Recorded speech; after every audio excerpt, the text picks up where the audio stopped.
My name is Jennifer Leschnauer. I'm a program director at Rebuilding Together San Francisco.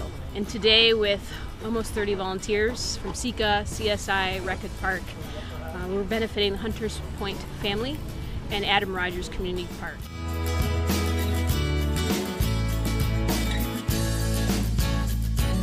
I'm Edwin Essery, the chapter president of San Francisco's Construction Specifications Institute, and it's been quite a day. Lots of different kinds of work being done, and people working together, and some of it you can probably see behind me.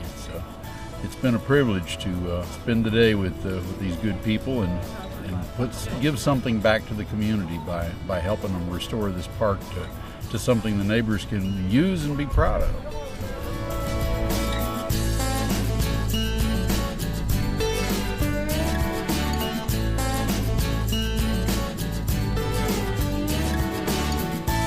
I am extremely happy with the way everything went today.